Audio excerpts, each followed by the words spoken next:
High school student ang binatilyong si Rodman sa isang paaralan sa probinsya ng Bacolod. Si Rodman ay lumaking mahiyain, tahimik at malayo ang loob sa mga tao. Sobrang baba ng kanyang kumpiyansa sa sarili, dahilan para maging lapitin siya ng mga taong mapang-abuso, yung mga taong mahilig mambuli. Simple lang ang buhay ni Rodman, kasama ang kanyang ama na si Rodi. Wala mang yaman na may tuturing, nagagawa naman nilang makasalba sa pang-araw-araw dahil sa kanilang mga pananim. Mayroon din silang mga alagang manok na malayang gumagala-gala sa kanilang bakuran. Ang mga yon ang pinagkakakitaan nila. Nagtitinda kasi si Mang Rodi dun sa palengke. Kung minsan naman ay may extra sa pagiging kargador sa isang malaking bagsakan ng mga gulay. Uwi na nga lang ako. Samantala, napayuko na lamang si Rodman dahil sa pagkadismaya at lungkot na nararamdaman. Nakita niya kasing magkakasama ang mga kaklase niyang umalis. Sa pagkakarinig niya, pupunta mga yon sa perya at hindi man lang siya niyaya. Magbabakasyon na pero parang hindi ko sila maramdaman. O baka ako ang hindi nila maramdaman. Malamang yun na nga. Maglalakad na sana si Rodman pauwi nang biglang harangin siya ng tatlong lalaki na gaya niya ay estudyante rin.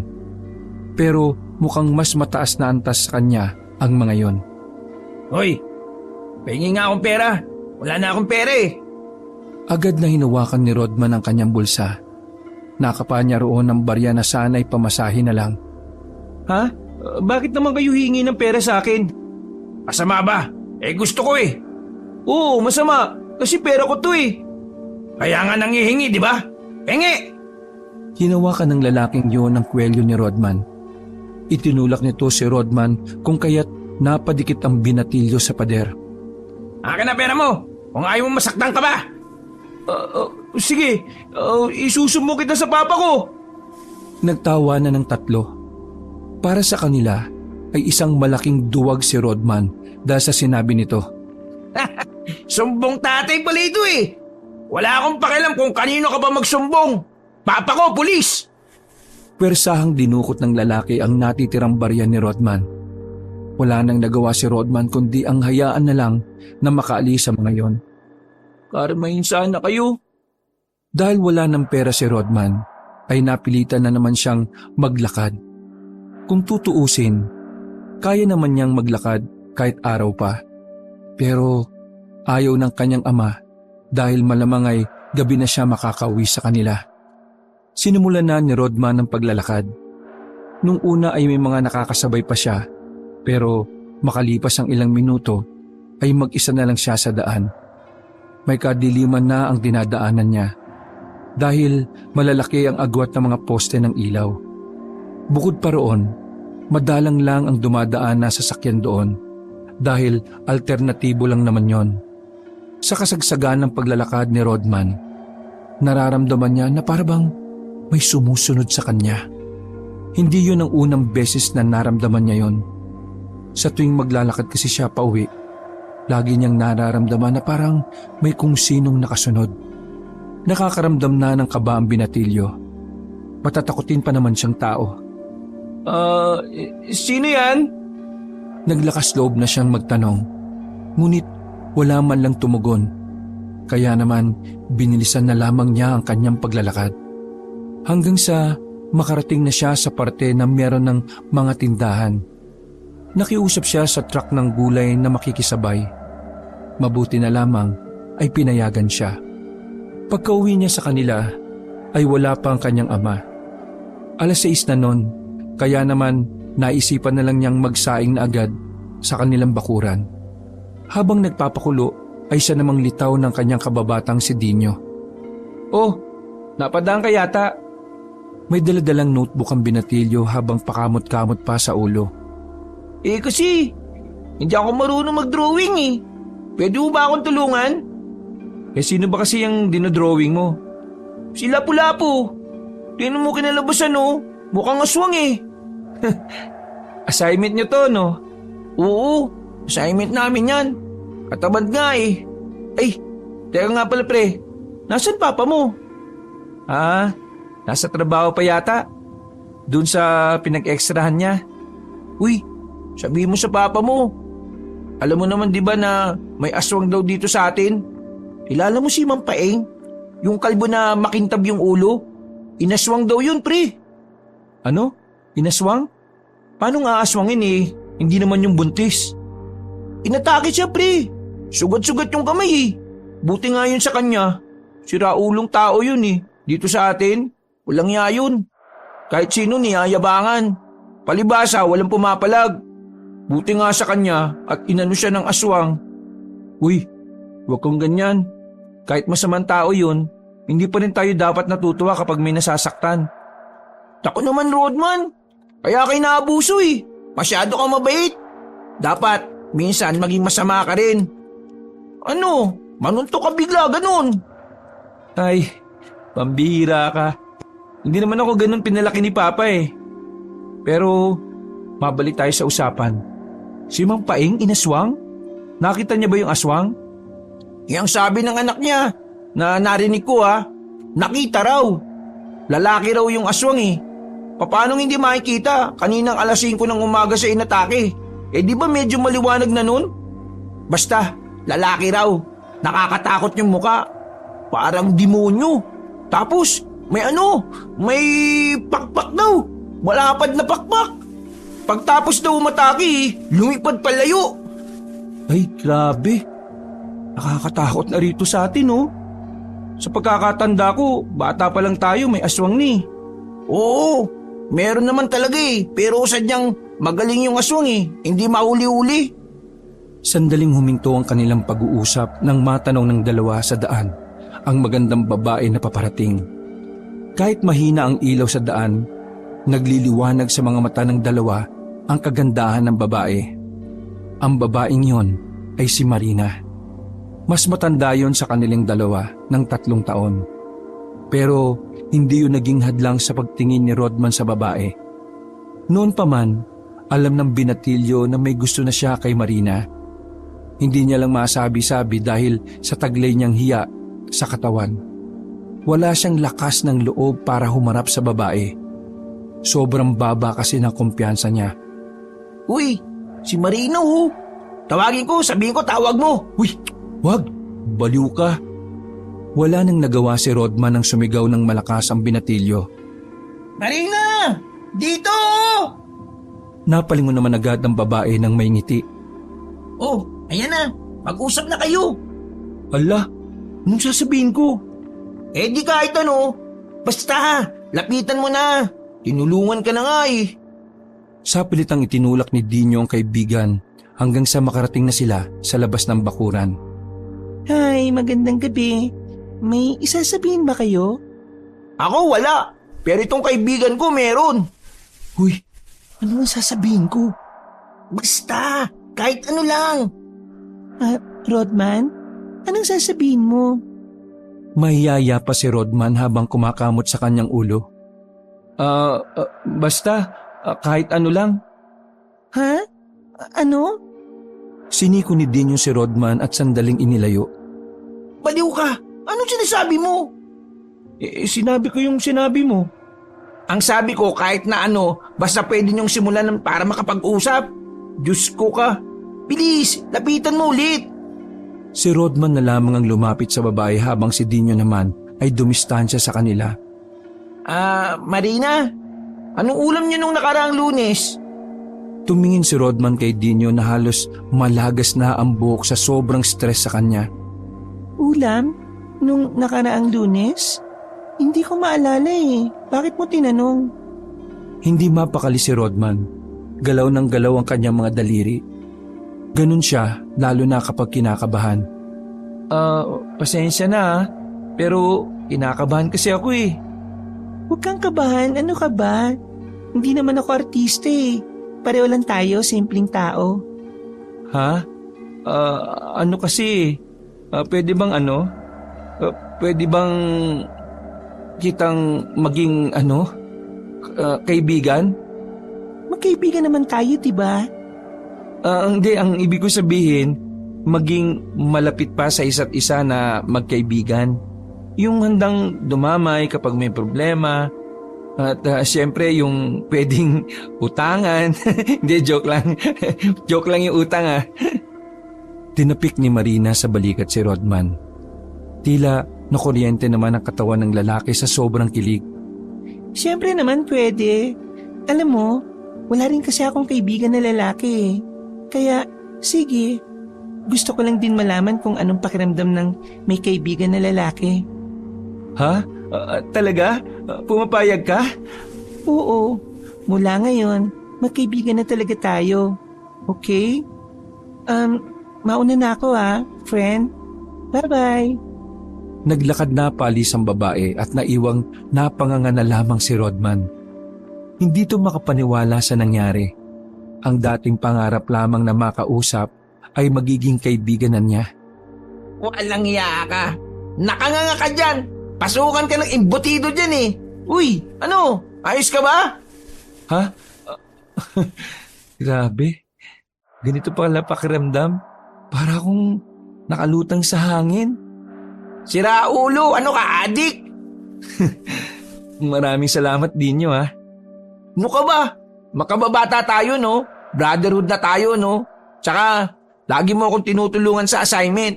Kaya, maliit na bagay lang na tulungan naman kitang makasyota. Napangiti na lamang si Rodman habang nakatulala sa itaas. Uy, umayos ka na. Baka sabihin ni Mang Rody, mamaya pinabata kita ng damo eh. Sige na, uwi na muna ako sa amin. Balikan ko mamaya yung notebook gawin mo yan. Oo, sige. Maraming salamat pre, ako nang bahala dito. Nung oras na yon ay parabang nanalo sa loto ang binatilyo. Patalon-talon pa siya sa kanilang bakuran. Mga ilang sandali lang, may naamoy na lang siya na parabang may nasusunog. Lintik, yung sinaing ko! Natataranta ang lalaking inalis ang sinaing sa apoy. Pagbukas niya, kulay brown na ang gilid ng kanin, pero kulay puti pa rin naman sa gitna. 8:00 na nang makauwi ang kanyang ama na si Roti. Nagulat ang lalaki nang buksan ng kaldero. Aw, anak! Kasaba cake ba ito na may halong lugaw sa gitna? Pa naman, nangaasar pa. Ano ba kasing nangyari, bakit nasunog? Nakipagtismisa ka na naman siguro tungkol sa aswang ano? Pa, nakausap ko na si Marina. Tinulungan ako ni Dino. Nabigla ang lalaking si Rodi sa binalita ng anak. Tungtuwa siya dahil alam ni Rodi na matagal ng pangarap yun ni Rodman. Naku anak, binata ka na talaga.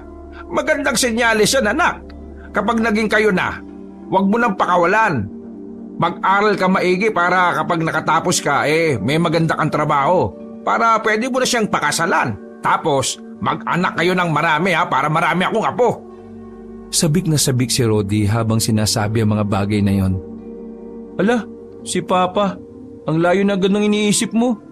Magkaibigan pa lang po kami. Hindi ko nga alam kung paano ko popormahan si Marini. Ano? Popormahan ba? Ano ba't naging ama mo pa ako? Baka hindi mo na itatanong. Noong nabubuhay pa ang mama mo Napatigil si Rodi nang maalala ang masakit na nakaraan nung kasama pa niya ang kanyang asawa. Lumungkot bigla ang mukha nito. Binitiwan ng kutsara at tinidor, sabay napayuko na lamang. Opa, ano? Ayos lang yan. Kung nasa na si Mama, sigurado ko na masaya siya para sa atin. Tingin mo masaya siya? Oo naman pa. Nakikita niya tayong masaya eh. Kaya dapat huwag ka na malungkot. Sige. Pero ipangako mo sa akin na wala kang sasayangin na pagkakataon Ligawan mo niyang si Marina.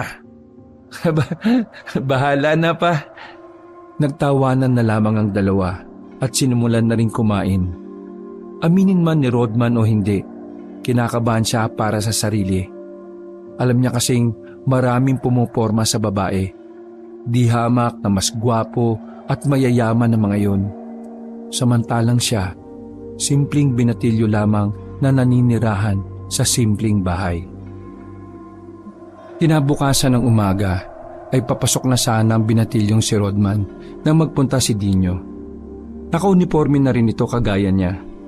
Kalmadong pumasok sa pintuan nila ang lalaki at sumandal. Magandang umaga po, Tito Rodi. Ay, pare, may bad news at saka good news ako sa'yo. Napatingin ang mag-ama sa binatilyo. Napapaisip sila kung bakit kaaga-aga naroon kagad si Dino. Ang aga-aga mo naman nandito ka na. Hindi ka ba papasok? Ano muna ang gusto mong malaman? Yung bad news o good news? Bumuntong hininga si Rodman at walang ganang humarap sa kaibigan. O sige na nga, yung bad news muna. Naglakad si Dino palapit at kumurot ng monay sa lamesa. Ang bad news, pre, may natagpo ang mga bangkay ng mga lalaki dun sa likuran ng school natin. Mga wala na silang laman loob, pre.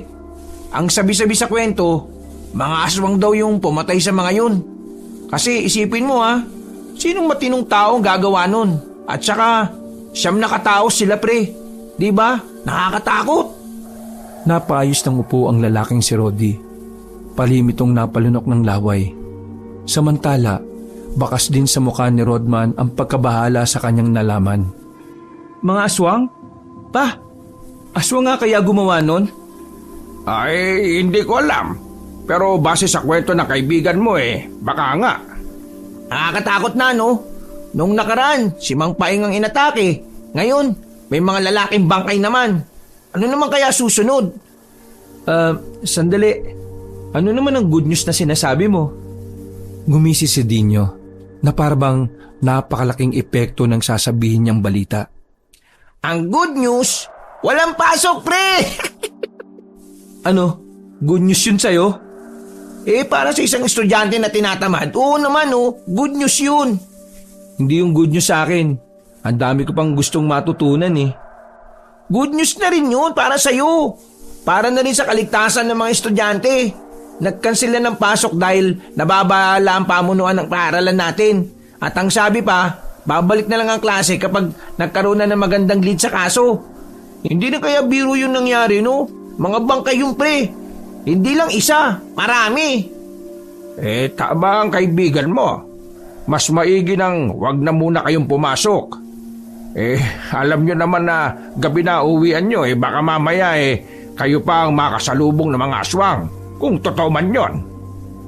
Paano pala pa kung totoo mga aswang yung dumali sa mga bangkay na yun? Hindi na safe ang school ninyo. Kaya nga good news na walang pasok. Para naman malayo tayo sa kapamakan. Sus, kunwari ka pa. Tinatamad ka lang. Pinadrawing mo pa ako. Dahil wala namang pasok ngayon, mabuti. Tuturuan na lang kitang pumorma. Para naman, di ba? Makaporma ka rin kay Marina. Ano? Porma?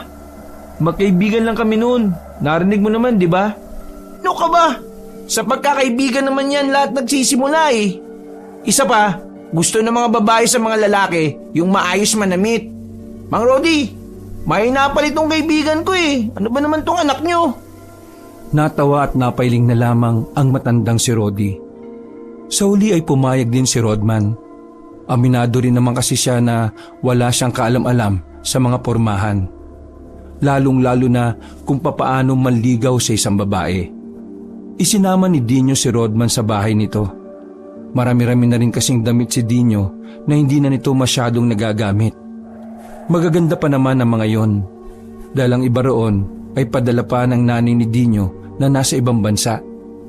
Yan! Ganyan pre! Dapat talaga magandang porma mo.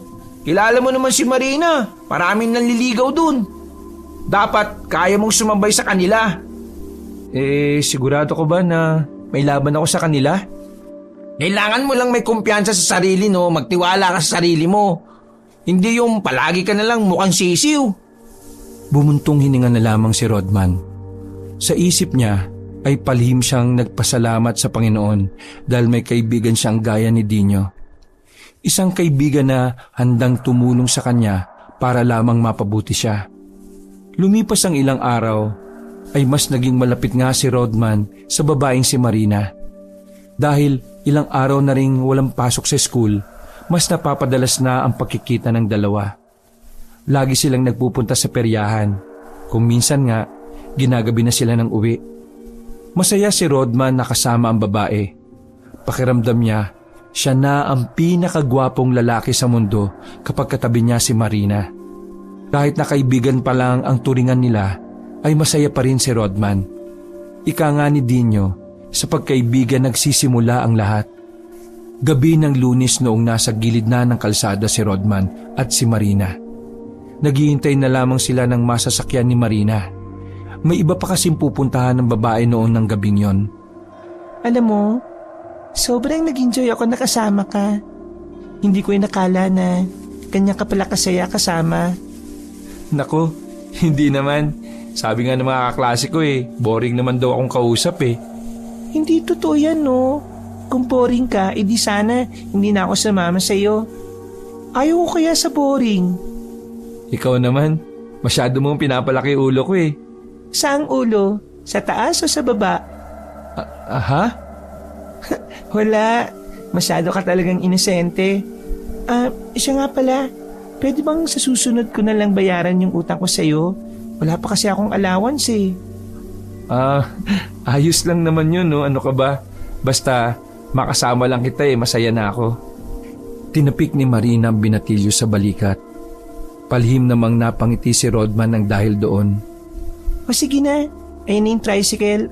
Una na ako sa'yo Mag-iingat ka sa paglalakad. Maraming salamat. Bigla na lang nagulat si Rodman nang may dumamping labi sa pisngi niya. Halos tumakas ang kaluluwa ni Rodman sa sobrang gulat. Hindi niya maipaliwanag ang nararamdaman niyang saya. Sandali pa siyang natameme habang nakatingin sa papalayong si Marina. Hinawakan niya ang pisngi at parang tangang ngumingiti. Sa buong buhay niya, yun ang unang beses na may humalik sa kanya. At ang maganda pa ron, mula pa yun sa taong gusto niya. Inalikan ako ni Marina. Kagi, sarap. Nang may masmasan ay maglalakad na sana ang binatilyo. Sabik siyang ipinakita kay Dino ang bumakat na labi ng dalaga sa kanyang pisngi. Kaso nga lang, may dalawang lalaking humarang sa kanya. Ang isa ay may katabaan na unang tingin mo pa lang ay masasabi mo nang tumatambay sa kusina at walang ginawa sa buhay kundi ang maging pabigat sa bahay. Ang isa naman ay matangkad, may kaputian at taksalamin na may grado. Sa madaling salita, gwapo ang lalaki. Lumapit ang dalawa kay Rodman. Tiningnan siya ng mga ito mula ulo hanggang paa. Hoy, ikaw ba si Rodman? Napatigil si Rodman sa pagngiti at nagtatakang tumingin sa dalawa. Bingi ka ba? Tinatanong kita. Ako nga si Rodman. Ikaw, sino ka? Ako si Norman. At ako naman si Jepoy. Manimik ka nga dyan, Bonjing. Tinatanong ka ba? Napayuko na lang ang lalaki mataba. Bumalik kay Rodman ang atensyon ni Norman. Walang ano-ano, dinakma agad ni Norman ang kwelyo ni Rodman. Nandiligaw ka ba kay Marina? Teka, bitiwan mo nga ako. Pwersa ang inalis ni Rodman ang kamay ni Norman. Sino ka ba? Hindi mo ako kilala? Kaya ako nga tinatanong kasi hindi kita kilala Ginagago mo ba ako? Ha? Teka. Sino ka ba kasi? Bakit mo ako inaano Wala naman akong kasalanan sa'yo. Dinakma siya ulit ni Norman at saka idinikit sa may poste ng ilaw. Wala kang kasalanan sa akin? Ano sa tingin mo ginagawa mo? Nililigawan mo si Marina. Hindi mo ba alam na nanliligaw ko sa kanya? Ano naman kung nanliligaw ka sa kanya? Marami naman talagang nanliligaw kay Marina At saka, magkaibigan lang naman kami. Bakit naman kung umusta kay parang pagmamayari mo na siya? Sinisiguro ko lang na walang kutong lupa na makikiagaw. Dahil sa oras na makiagaw ka, manghihiram ka talaga ng mukha sa aso. Yabang mo naman. Kung makapagsalita ka, akala mo naman kung sino. Aba, maangas ka? Parang sa pagkakaalam ko dating weirdo ka lang Ha? Sinuntok ni Norman si Rodman. Napahiga si Rodman sa lapag dahil sa lakas ng pagkakasuntok. Dumugo din agad ang labi niya. Ayusin mo. Di ako natutuwa sa'yo. Magmula ngayon hindi ka na pwedeng makipagkita kay Marina. Kapag ginawa mo pa rin, bubugbugin na kita. Tumigil sa pagsasalita si Norman nang may marinig silang gumalaw sa halamanan sa kabilang parte ng kalsada. Oh, ano yon? Umiling-iling lang ang kasama nito. Lapitan mo, Jepoy! Kalaki-laki mong tao eh. Bilis! Napipilitan na lamang yon na silipin ng halamanan.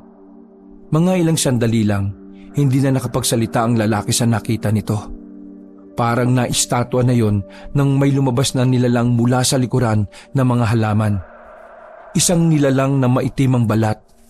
Kulubot ang muka at namumula ang mga mata. Mahaba rin ang buhok nito na hanggang balikat. At higit sa lahat ay mayroon itong pakpak. Putya! Aswang!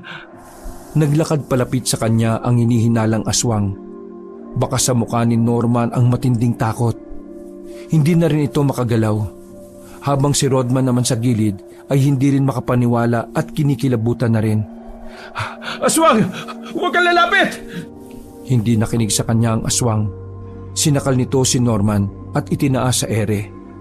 Nang malapit nang malagutan si Norman ng hininga, ay saka nito binalibag sa gilid. Nang mapatingin ang aswang kay Rodman, ay nanginig ang mga tuhod ni Rodman. Hindi makatayo ng maayos si Rodman dahil sa labis na takot. Lalapit pa sana ang aswang sa kanya nang biglang may paparating na sasakyan. Mabilis na gumapang at lumundag ang aswang sa likuran ng mga puno. Habang sila Rodman ay natulala na lamang. Makalipas ang ilang minuto ay saka lang sila natauhan. Mapanghina si Norman nung oras na yon dahil sa kakaihi dulot ng takot. Parang mga batang natatakot ang dalawa na tumakbo palayo. Naiwan naman saglit si Rodman sa gilid ng kalsada na hindi alam ang gagawin. Aswang yun! Tama! Nakita ko yung aswang! Tumakbo na lamang si Rodman palayo. Nagsisigaw siya na may aswang pero dahil wala naman ng tao sa daan na yon ay wala rin namang nakakarinig sa kanya. Nang makauwi si Rodman ay hindi niya inabutan ng ama. Nagsabi kasi sa kanya yon na mag-i-extra sa pagiging kargador. Dahil mag-isa lang si Rodman sa bahay ay agad niyang isinarado ang mga bintana at pinto. Nagmukmuk siya sa kwarto at kinabukasan na rin lumabas. Paggising niya ay tumitilaok na ang mga manok. Pagtingin niya sa gilid ay may nakatayong lalaki. Nagulat siya nang mapagtanto kung sino yun. Buwisit ka! Paano ka nakapasok dito? Sabi ng papa mo, gisingin na kita eh. Teka, anong nangyari dyan sa labi mo? Nabuli ka na naman ano? Bumuntong hininga si Rodman at napayuko. Norman, yun yung pangalan na nambuli sa akin kagabi. Mandiligaw daw ni Marine. Norman ang pangalan niya. Ano? Norman? Gago talaga yun eh. Ano? Kilala mo siya?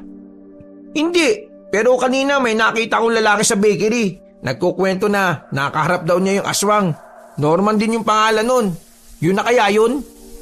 Nagtayo ang muli ang mga balahibo ni Rodman. Umandar na naman ang kilabot sa kanyang sistema. Yung aswang pre. Yung aswang. Oh, bakit? Nakita mo rin ba? Tumango-tango si Rodman. Nakita mo yung aswang? Anong itsura? Ano? Sabihin mo! Nakahawak pa si Dino sa magkabilang balikat ni Rodman at bagyang inaalug-alug pa. Para ka naman tanga eh. Uy, naalog yung utak ko sa'yo eh. Seryoso? Anong itsura ng aswang? Namukhaan mo ba? Alam mo ba kung sino? Umiling ang binatilyo. Malabo pre. Hindi ko nakilala eh. Kulubot yung mukha tapos mahaba yung buhok. Mga hanggang balikat. Tapos may pakpak. Tugma nga. Ganyan na ganyan din yung sinabi ni Mang Paing eh. Bakit kaya nang-aano yung aswang na yun dito? Tsaka, pansin mo, lahat ng sinaktan ng aswang na yun eh, mga siraulo dito sa lugar natin. Baka nagkataon lang. Lalapitan na nga sana ako ng aswang eh, kung hindi lang may dumaan na sasakyan. Nasabi mo ba sa papa mo yan? Hindi. Ayoko sabihin. Baka kapag nalaman niyang nalagay ako sa panganib pagbawalan na akong lumabas. Paano ko makakausap si Marina kapag ganun yung nangyari? Ay, yayayain pa naman sana kita mamayang gabi. Kaso, parang hindi ka naman sasama. Takot ka na yatang lumabas eh. Bumangon si Rodman at tumarap sa salamin habang nagtatanggal ng muta. Saan ba pupunta? Ngumiti ng nakakaloko si Dino. Noong sandaling yon, Hindi rin maintindihan ni Rodman kung papaanong pumayag siyang sumama sa kaibigan. Nang sumapit na kasi ang gabi, dinala ni Dino si Rodman sa isang lugar na patay sindi ang ilaw. May mga babaeng nakahubad din ang sumasayaw sa harapan. Baliw ka talaga no? Bakit tayo nandito? Di ba bawal sa minor de edad dito? Uy, Rodman, hindi ka mukhang minor de edad no? Mukha ka na ngang 30 eh. Ay nako, bahala ka nga, alis na ako. Uy, dito ka muna. Kukunin ko lang naman yung pera sa chewing ko eh. Saglit lang uuwi rin tayo kaagad Sus, kunwari ka pa. Tigas naman ng tuy-tuy mo na Umupo muna ang dalawa sa gilid. Halos tumulo na ang laway ni Dino sa kakanood sa mga babaeng nagsasayawan. Habang si Rodman naman ay nakatingin lang sa ibang direksyon. Nang nasa 10 minuto na silang naghihintay roon, nagtaka sila dahil may ilang mga tao mula sa labas ang natatarantang pumasok. Napatayo ang magkaibigan at sumilip din sa labas.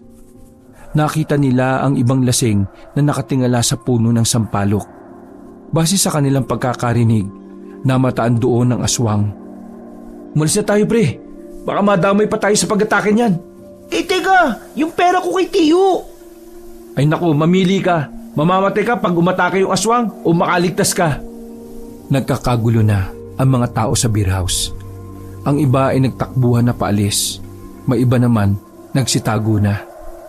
Yan tuloy, sinaraduhan na tayo. Di umalis na lang tayo. Hinila na ni Rodman ang kanyang kaibigan. Mabilis ang takbo na ginawa nila. Medyo minalas pa ang dalawa dahil lahat ng napadaan na tricycle ay puro puno. Nang medyo nakakalayo na sila sa beer house, ay sandali silang gumilid at nagpahinga. Mas nakahinga sila ng maluwag nang mapadaan ang tiyuhin ni Dino sa nakatricycle. Dino, anong ginagawa niyo sa gilid ng kalsada ng kaibigan mo? May hold upin kayo Uy, grabe naman mag-isip Tiyo. Mukha ba kaming muldapper? Bakit ba kayo nandyan? Uuwi na ba kayo? Sumakay na kayo.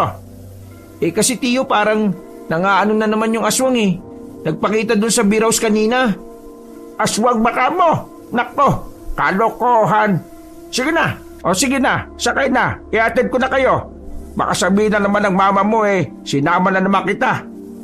Nagmamadaling sumakay ang magkaibigan sa loob ng tricycle. Sinungaling to. Sabi mo hintay natin yung chewin mo sa beer house. Wala naman pala dun. Kunwari ka pa. Gusto mo lang makakita ng dede. Hayaan mo na. Minsan lang naman Sus, kilala kita no.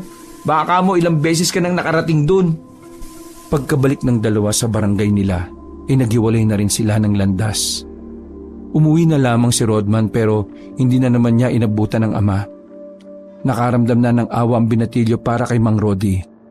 Iniisip kasi nito na masyado ng subsob sa trabaho ang lalaki, kaya naman napapadalas na ang pag-uwi nito ng late. Lumipas ang 2 oras, gabing-gabi na pero gising pa rin ang mga tao sa kanilang barangay. Laman na naman kasi ng usapan ng aswang na nanggugulo sa area nila. Dahil sa paulit-ulit na pagpaparamdam ng aswang, nangangamba na ang kaligtasan na mag-ama. Diyos ko itong si Papa kung kailan naman nagiging delikado na sa daan Saka naman uuwi ng alanganin palagi. Alas 9 no Makailang ulit pang tumingin-tingin ang binatilyo sa orasan na nasa kamay niya. Yun ang relo na matagal na niyang ginagamit. Bigay pa yun ng kanyang ama. Dahil sa kalumaan, tanggal na rin ang isang kamay ng kanyang relo. Maya-maya lang ay nakita na rin niya ang kanyang ama. Kaswalang itong naglalakad sa kanilang bakuran. Pero nang lumapit si Mang Rodi sa liwanag, nakita niyang tila pagod na pagod ang lalaki. Pa, ginagabi ka na yata palagi. Umupo muna si Mang Rodi at tuminga ng malalim. Paano? Sira ulo yung boss namin Lahat ng kargador laging sobra sa trabaho ang oras. Tapos wala naman dagdag sa sahod. Abusado naman po pala yung boss nyo. Kung mag-focus ka na lang kaya sa pag-aani ng tanim natin, tutulong naman ako sa pagbibenta habang hindi pa kami nakakabalik sa school Ay naku anak, hindi mo kailangang obligay ng sarili mo ng magtrabaho. Dapat ang iniisip mo lang pag-aaral. Hayaan mo, kapag nakahanap ako ng ibang trabaho na mas malaki ang kita, aalis na rin ako doon sa boss naming hilaw. O sige pa, pero bago ka ma-stress, kumain na po muna kayo. Nagluto na ako eh. Para pagdating nyo, makakain na kayo at makapagpahinga na kaagad. Maraming salamat anak. Isa nga pala, napadaan ako sa bilyaran kanina.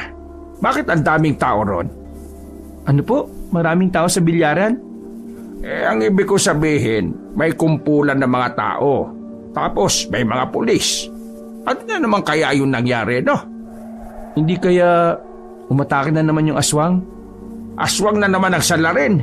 Ay nako, mag-iingat ka talaga anak ha. Tumangon na lamang si Rodman. Nagmadali siyang kumain. Pagkatapos, pasimple siyang lumabas ng bahay nang makitang nagpapahinga na ang kanyang ama. Hindi siya pinatatahimik ng kung ano man ang nangyari sa bilyaran. Kaya naman, dali-dali siyang nagtungo roon. Ngunit pagdating niya, ay si Aling Tiring na lang ang naroon na abala sa paglilinis ng mga bola ng bilyar. Aling Tiring! Aling Tiring! Nakasimangot na lumingon sa kanya ang matanda. Tila iritable ito sa kanya dahil sa lakas ng kanyang boses. Pwede ba kung may kailangan kayo lumapit ka? Hindi yung sisigaw-sigaw ka dyan sa labas. Parang kang walang nanay ah. Wala naman po talaga akong nanay eh. Ay, ganun ba? Pasensya na. Teka, ano ba kailangan mo? Maglalaro ka ba? Bawal na, nagliligpit na ako. Tumingin-tingin muna si Rodman sa paligid ng bilyaran. Gusto ko lang po sanang magtanong. Ano pong nangyari dito kanina? Nagbagong reaksyon ng mukha ng Ali. Binitiwan itong walis tingting. Umupo ito sa mesa ng bilyaran, sabay nagsindi ng sigarilyo. Anong nangyari? Kanina habang naglalaro ang mga barumbado mga siraulo na sila Efren, bigla na lang may isang lalaking lumabas mula dyan sa dilim. Noong una, nakatingin lang sila sa lalaki. Akala nga nila'y baliw lang. Hindi rin kasi nila makita ang mukha kasi nga madilim. Tapos, maya-maya lang, bigla na lang lumundag yung lalaki dyan sa mesa. Nakita namin ang itsura niya. Diyos ko, aswang! Nakakatakot. Kulubot ang mukha. Tapos itong sila Efren, pati mga kasama niya, inatake. Hindi naman sila pinatay pero pinagkakakalmot sila. Yung mga dugo na natuyo, sa kanila yan. Sayang nga hindi pa nagkandamatay ang sila Efren. Dami ng utang dito, hindi naman nagbabayad. Sa dami ng sinabi ni Aling Tiring, nabuong ideya sa utak ni Rodman na ang mga inaatake lang ng mga aswang ay ang mga siraulo at masasamang tao. Aswang nga. Parang sandaling natulala si Rodman sa kanyang mga narinig. Alam mo ba kung anong nakakatawa?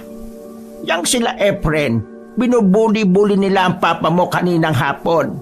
Pinagbantaan pa nga nila ang papa mo na ikaw ang pagbubuntunan Walang nagawa ang papa mo kaya umalis na lang. Buti nga't kinarma sila. Ang tinutino ni Rodi pagtitripan nila.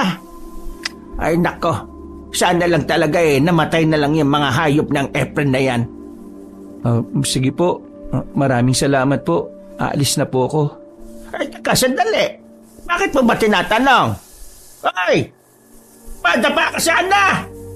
Pagkatapos akong pagkwentohin umalis na lang ang hinayupak na yon.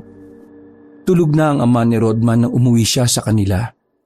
Napaupo siya sa gilid. Kinakabahan. Napaparaning dahil sa napagtanto niya na ayaw na sana niyang paniwalaan. Pero sa tuwing mapagkakabit-kabit niya ang lahat ng mga nangyayari, doon niya nalaman kung sino ang maaring salarin ng lahat. Kung sino ba talaga ang aswang. Hindi pwedeng si Papa. Mula pagkabata, kasama ko na si Papa Kung aswang siya, dapat ako ang unang makakapansin nun. Pero hindi naman Walang kakaiba sa kanya. Huminga ng malalim ang binatilyo. Gulong-gulo ang utak niya sa mga sandaling yon. Ilalaan pa naman sana niya ang gabing yon para makapagpahinga dahil kinabukasan, meron silang pagkikita ni Marina. Sinilip niya ang kanyang amang si Rodi. Mahimbing na itong natutulog. Nakaramdam siya ng konsensya habang nakikita ang hapong-hapon na imahe ng ama. Nakukonsensya siya dahil sa kabila ng pagsisikap ng kanyang tatay, nagagawa niya pang pag-isipan si Mang Rodi ng hindi maganda. Lumapit siya sa papag at tinabihan niya ang kanyang ama sa pagtulog. Idadaan na lamang niya sa tulog ang mga iniisip niya. Ipipikit na sana ni Rodman ang kanyang mata nang makita niyang may sugat ang kanyang tatay sa kaliwang balikat. Bukod pa sa sugat ay meron ding mga pasa sa likuran. Nag-aalalaman ay naisip niyang kinabukasan na lang itanong ang bagay na yon. Kinaumagahan ay maagang nagising si Rodman. Pagtingin niya sa oras ay kasasapit lang ng 6:00. Pero wala na sa tabi niya si Mang Rodi. Mas maaga palang bumangon ang tatay niya kaysa sa kanya. Ay, si Papa talaga oh. Hindi man lang ako ginising bago siya umalis. Napangiti ang binatilyo nang makita ang mga nakahanda ng pagkain sa lamesa. Ugali na kasi ni Mang Rodi na bago umalis ay nagluluto ng almusal para kay Rodman. Lalo na't nag-aaral pa nga si Rodman. Pagdating ng tanghali ay naganda na nga si Rodman para makipagkita kay Marina. Suot-suot na naman niya ang isa pang damit na pinahiram sa kanya ni Dino. Ayos, pogi na naman. Hinawi-hawi pa ng binata ang kanyang buhok habang nakaharap sa salamin. Sana, magustuhan ni Marina yung forma ko. Mga bandang 12:00 na nang lumabas ng bahay si Rodman. Nagtungo siya sa malapit na peryahan kung saan doon nila napag-usapang magkita. Habang naghihintay, ay bigla na lang may naramdaman siyang sumuntok sa kanyang batok. Agad siyang napahiga sa lapag.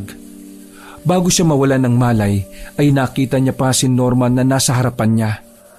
Hindi na isa lang ang kasama nito, kundi mas higit na sa 10. Agad na dumaloy ang kaba sa sistema ng binatang si Rodman. Sa mga sandaling yon, ay alam na niyang hindi magiging maganda ang lagay niya. Dahan-dahan siyang umatras, pero hindi niya alam na may tao rin pala sa kanyang likuran. Nagpapatunog pa ng daliri ang mga yon. Nakangiti ng nakakaloko at ang iba pa ay naninigarilyo. Saan ka pupunta? Pakikipagkita ka kay Marina, no? Hindi. Magsisimba ako. Tama, magsisimba ako. Lumingon si Norman sa mga kasamahan nito at napapailing pa. Magsisimba raw. May sino ginagago mo, ha? Sabay-sabay na nagtawanan ng mga kasama ni Norman. Nabigla na lamang si Rodman nang biglang dumapo sa pisngi niya ang makalyong palad ng lalaki.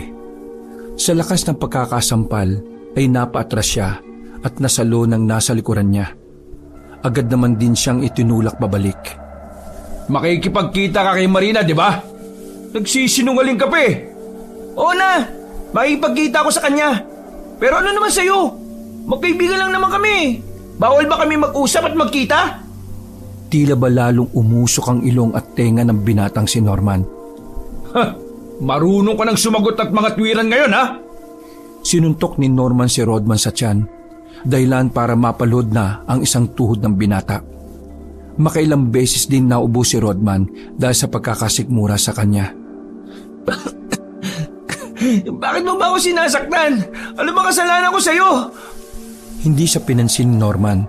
Sa halip, sinimulan na siyang bitbitin ng mga lalaking mas malaki pa sa kanya. Walang kamalay-malay si Rodman kung saan siya dadalhin ng mga yon. May saklob din kasi ng itim na tela ang ulo niya. Sobrang malas niya dahil kahit tanghaling tapat, wala man lang ni isang nakakita sa kanila. Makalipas ang halos kalahating oras, ay padabog na ibinagsak ng mga lalaki si Rodman. Itinali ito sa mga sirang sasakyan. Pagkatanggal ng tela sa kanyang ulo, ay iba na ang kinalalagyan niya. Maraming mga nakatambak na sirang sasakyan at kung ano-ano pang bagay. Hindi siya pamilyar sa lugar. Yun ang kauna-unahang pagkakataon na nakarating siya roon. Teka, saan niyo ako dinala? Anong lugar to? Sunod-sunod na tanong ang pinakawalan ni Rodman. Pero nakatingin lang sa kanya ang mga kalalakihan na naninigarilyo pa rin. Maya-maya lamang ay dumating na si Norman at ang iba pa nitong mga kasama. Agad itong lumapit sa kanya at tinawakan sa ulo ng marahas. Ikaw, hindi ka ba talaga magtatanda? Di ba sinabihan na kita na layuan mo si Marina? Nang dahil sa'yo, pati siya mapapahama. Teka, anong sinasabi mo? Huwag niyo siyang idamay. Sumenya si Norman sa dalawang lalaki. Nakita na lang ni Rodman na bit-bit na ng mga yon si Marina habang nakabusal ang bibig. Hindi nyo kasi alam kung papaano ko magalit eh. Kaya itong napala ninyo. Bakit dinadamay niyo si Marina? Wala naman siya kasalanan dito ah. Ako nagpupumilit na lumapit sa kanya, hindi siya. Tinanggal ng isang lalaki ang busal ni Marina para makapagsalita ito. Norman, pakiusap. Huwag mo nasaktan si Rodman. Diba, ako naman ang gusto mo. Ako na lang, huwag siya. Galit na lumapit si Norman sa babae. Hinawakan nito ng madiin sa baba si Marina. Ginago mo ko. Sabi mo, ako lang ang manliligaw mo. Sabi mo, ako ang sasagutin mo. Ang sabi mo, sa isang manliligaw ka lang natingin. Sabi mo wala akong kabantay. Pero anong ginawa ng hampas lupang ito? Binakurang ka! Ha? Norman, hindi mo naman ako pagmamayari eh. Buhay ko ito. Ako ang magdidikta sa sarili ko kung anong gusto ko. Pero pinaasa mo ko ng lubusan. Kung sana, sinabi mo na ayaw mo sa akin, eh di sana matagal na akong tumigil. Pero pinaasa mo ko eh. Pinaniwala mo ko na magiging tayo. Pero hindi.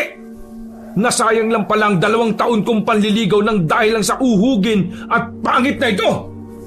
Norman, hindi mo pwedeng pilitin ng isang tao na gustuin ka. Hindi nadidikta ng puso ng isang tao. Kailangan mong tanggapin na hindi lahat ng gusto natin ay nakatakda para sa atin. May mga pagkakataon na dumarating lang sila sa buhay natin para turuan tayo ng aral. Nagsarado na naman ang kamao ni Norman dahil sa mga sinabi ni Rodman. Nakatikim ng isang suntok si Rodman. Dumugo na ang labi ng lalaki. At sino ka para mangaral sa akin, ha?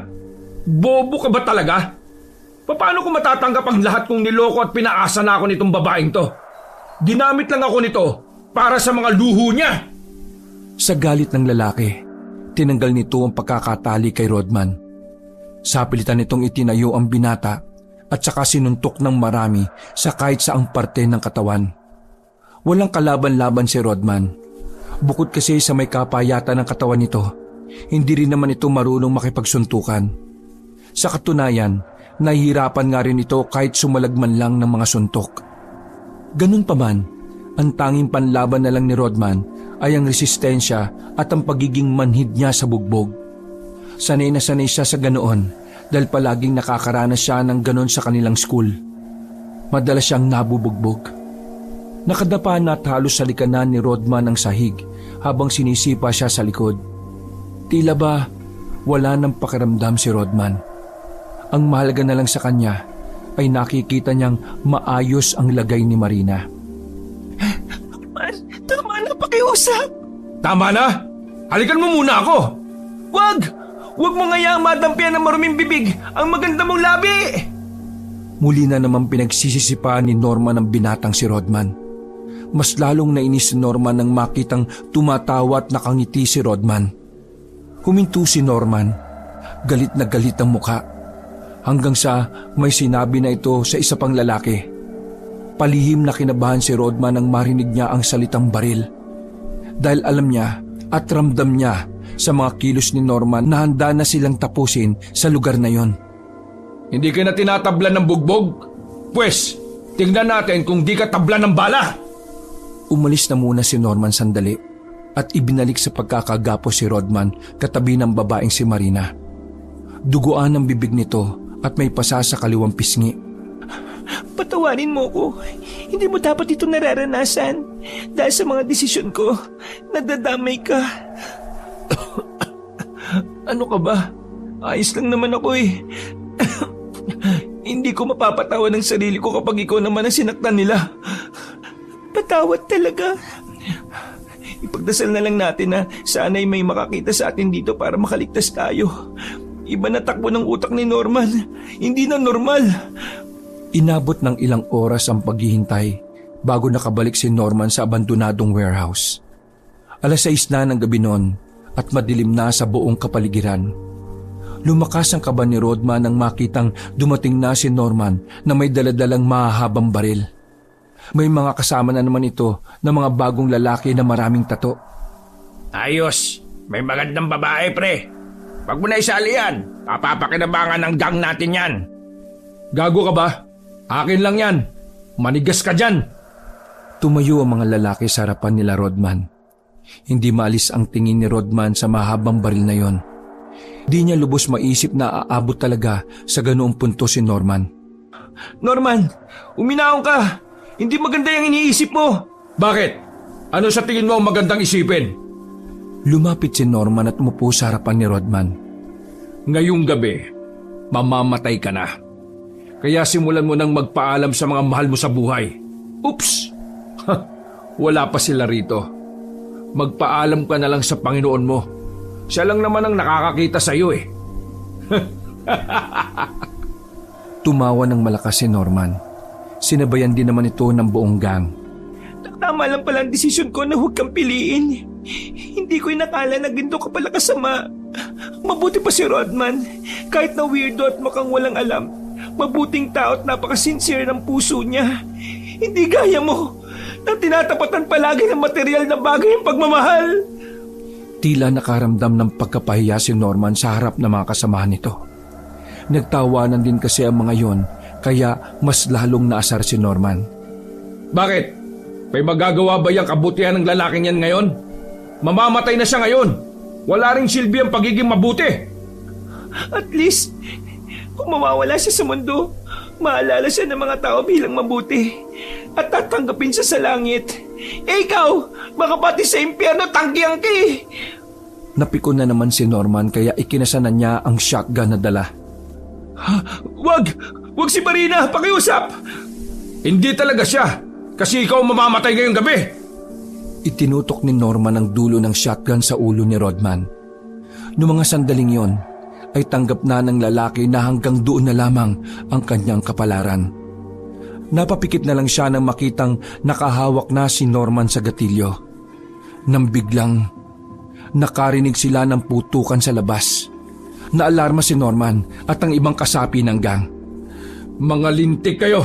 Ano ba nangyayari dyan sa labas? Pumasok ang isang lalaki na hingal na hingal. May aswang sa labas. Inatake niya kaming nagbabantay. May aswang! Nanlaki ang mata ni Rodman sa mga pagkakataong yun. Maging si Norman din ay bumakas ang kilabot sa muka.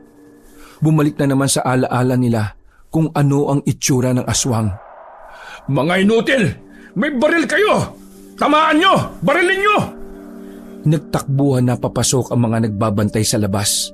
Duguan ang isa nilang kasama at ang isa pa ay laylay na ang tenga. Mabilis siya! Hindi namin makita! Mabangis! Delikado!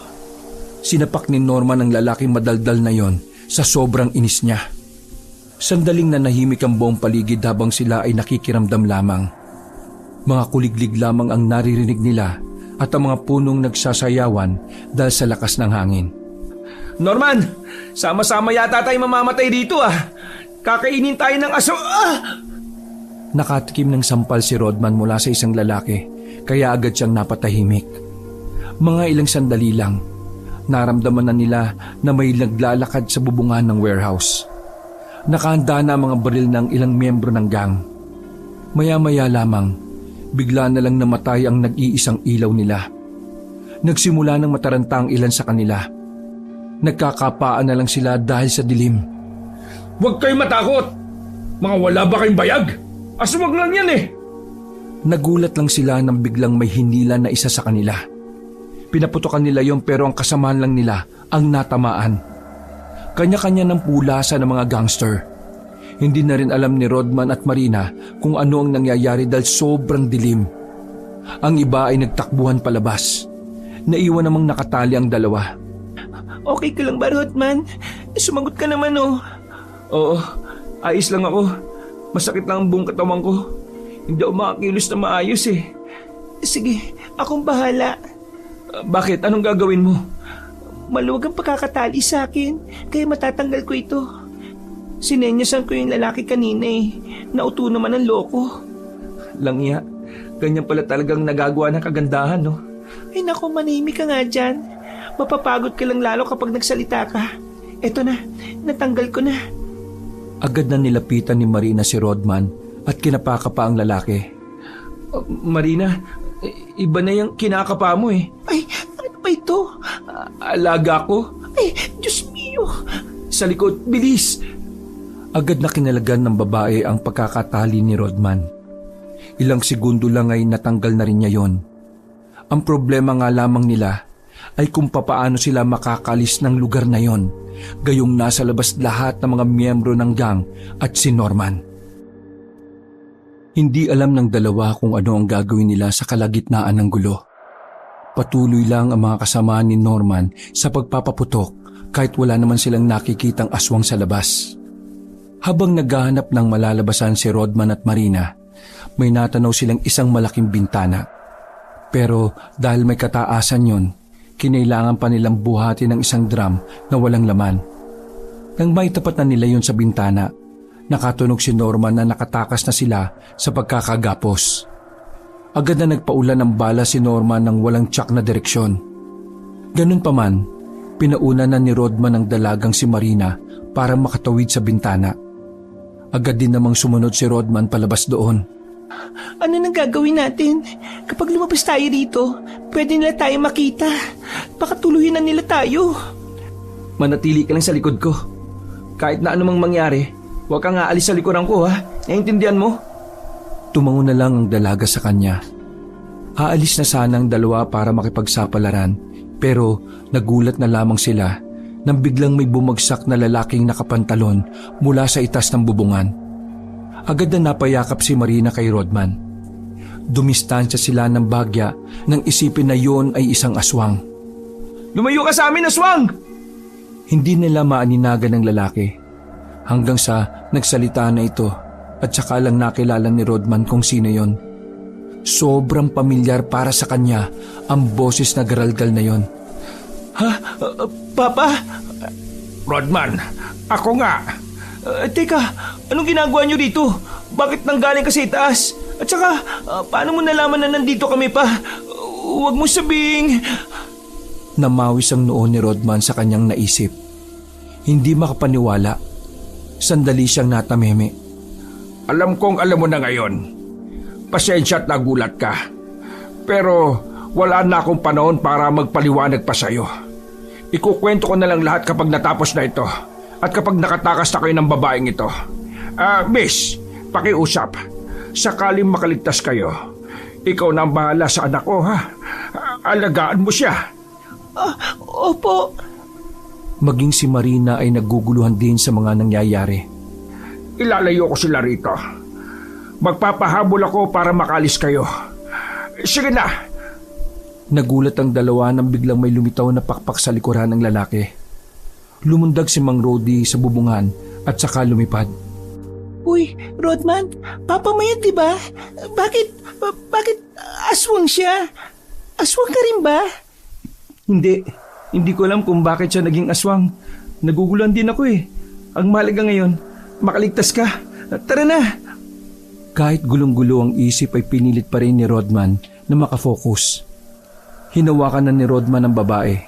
Nang makitang lumayo na sila Norman, ay sinamantala na ng dalawa ang pagkakataong yon para makaalis.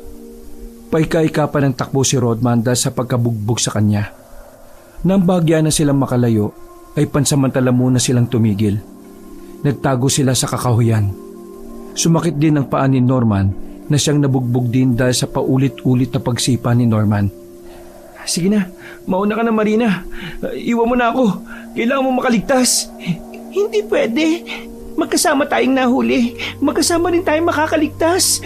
Anumang oras, pwede tayong maabutan at makita nila Norman dahil sa kabagalan ko. Kaya please lang, mauna ka na. Dapat isa sa atin ang makaligtas para pagbayarin nila ang ginawa nila. Hindi, aakayin kita. Sige na, huwag ka na matigas ang ulo. Mas magiging masaya ako kapag nalaman kong ligtas ka. Pakiusap, ha? Napatigil si Rodman sa pagsasalita nang marinig at maramdaman nila na tila may tao sa paligid. May tao ba dyan? Kabado si Rodman. Napapalunok pa siya ng laway nung oras na yon. Alam niya na maaaring yun na ang huling sandali nila sa oras na makita sila ni Norman. Oo, may tao dito. Pogi pa nga eh. Nakahinga na maluwag si Rodman nang makilala ang boses. Dinyo! Buti na lang talaga sinundan kita kanina, pre. Kung hindi ko to malalaman. Tara na, umuwi na tayo habang nakakagulo pa sila. Eh si Papa, paano si Papa? Napailing si Dinyo. Huwag mong intindihin si Mang Rodi. Kayang-kaya niya na yun. Inalalayan ni Dinyo si Rodman para makatayo. Teka, alam mo na? Oo, si Papa nagsabi sa akin. Noon pa, alam na ni Papa na aswang ang Papa mo. Ewan ko, pero parang may alam sila na sila lang ang nakakaalam eh. Hindi ko nga rin inakala na magkaibigan pala sila. Kaya huwag ka na maglala, pre. Kayang-kaya na ni Mang Rodi ang mga yun. Pero... Napalingon sila nang marinig ang mga nagsisigawang boses ng mga gangster. Nagulat na lang sila nang biglang nasa likuran na nila ang matandang si Mang Rodi. Ano ba, Rodman? Sinabi kong umalis na kayo ah. Bakit nandito pa kayo? Hindi ko na alam kung saan ako pupunta. Ito na lang ang daan ko tapos nandito rin kayo. Panyemas naman oh. Umalis na kayo! Hindi na napansin ni Rodman ang pagiging aswang ng kanyang ama. Hinila na kasi sila ni Dinyo paalis sa kanilalagyan nila dahil paparating na sila Norman. Dinyo, ialis mo na lang dito si Marina. Tutulungan ko si Papa. Ano? Baliw ka? Sige na! Bahala ka! Rodman! Hinila na ni Dinyo ang babaeng si Marina. Sinundan naman ni Rodman ang kanyang ama habang hinahabol nila Norman. Kitang-kita niya sa ere si Mang Rodi na lumilipad habang binabaril ng mga lalaki. Maya-maya lang, nakita na lang niyang bumagsak ang kanyang ama. Nag-alala si Rodman kaya naman kahit masakit ang paa ay agad siyang tumakbo palapit sa ama. Pagkarating niya roon ay inabutan niya ang matanda na duguan. May mga tama na ito sa pakpak at katawan kaya malabo na itong makalipad pa. At tigas talaga ng ulo mong bata ka. Bakit ka bumalik pa? Ililigtas kita pa. Inakay ni Rodman ang ama para makatayo. Doble ang bigat ng matanda dahil sa pakpak nito, ngunit kinaya yon ni Rodman. Habang nangangapa pa sila Norman sa dilim, pasimpleng nakalis ang mag-ama sa kinilalagyan nila. Nagtago sila sa likuran ng malaking puno. Sinwerte ang dalawa dahil tanga sila Norman. Nalagpasan lang sila kaya hindi na sila nakita pa. Ang daming tama niyo pa. Dadaling kita sa ospital. Hindi mo ako pwedeng dalhin sa ospital ng ganito. Malalagay ka sa panganib dahil aswang ako. Pa naman, bakit ka ba naging ganyan? Naguguluhan ako eh. Aswang din ba ako? Ang tagal ko nang tinatanong kung sino yung aswang sa lugar natin tapos ikaw lang pala. Pasensya ka na anak kung magaling akong magtago. Pero huwag ka mag-alala. Hindi ka aswang. Ako lang ang aswang dahil pinili ko ito para protektahan ka. Ho? Anong ibig niyo sabihin pa? Bata ka pa lang. Nakikita ko lang lagi kang inaapi. Kaya naman kinausap ko ang kakilala kong sikretong albularyo, ang ama ni Dinyo. Nakiusap ako sa kanya na gawin niya akong aswang. Niyanggaw niya ako. Nang sa ganun magawa kitang protektahan. Nung bata ka pa kasi, wala akong magawa dahil may sakit ako sa puso. Pero nang maging aswang ako, parang naging bago ang katawan ko. Nawala lahat ng sakit, pero ang kapalit nun, nag-iba ang takbo ng buhay ko. Lagi akong natatakam sa laman, pero lahat ng tukso ay napigilan ko dahil sa iyo, anak. Inisip ko lang na kailangang protektahan kita sa lahat ng gustong manakit sa iyo. Kaya namuhay ako na parang tao, at hindi mo yun nahalata kahit na kailan. Bata pa lang ako, aswang ka na? Oo, bata ka pa lang. Pinili ko na ito. Dahil ito lang ang alam kong paraan para protektahan ka sa lahat. Ikaw ba yung umatake kay Mang Paeng at kay Norman nung nakaraan? Ikaw din ba yung pumatay sa mga bangkay na natagpuan sa likuran ng school namin? Umiling ang kanyang ama at tinawakan ng kanyang kamay habang nakasandal sa puno. Kahit naging aswang ako, kaya ko pa rin makipagkapwa-tao. Kaya hindi ako ang pumatay sa mga bangkay na yon. Marahil pinatay sila ng sindikato. Pero oo, ako ang umatake kay Paeng at kay Norman. Dahil mga banta sila sa'yo, sa atin. Muling sumuka ng dugo ang lalaking si Rodi. Senyales na kailangan na itong magamot. Saka ka na lang magsalita pa. Dadali na kita sa ospital. Hindi na ako aabot, anak. Mabuti pa, humanap ka na nga lamang gamot dito sa gubat. Yun ang mas kailangan ko. Bilisan mo! Natatarantang umalis si Rodman matapos ilarawan ni Mang Rodi kung anong klaseng dahon ang kailangan niya. Lumipas ang 5 minuto. Nakabalik na rin si Rodman dala ang halamang gamot. Kaso wala na roon ang kanyang ama. Naiyak na lamang ang binata. Ang hinala niya, baka bumalik sila Norman at nakuha na ang kanyang tatay. Hagulgol ang binata habang sinusuntok pa ang katawan ng puno. Diyos ko naman, bakit kailangan sa amin pa ito mangyari? Mabubuti naman kaming tao Bakit? Bakit po? Anong kasalanan namin sa'yo?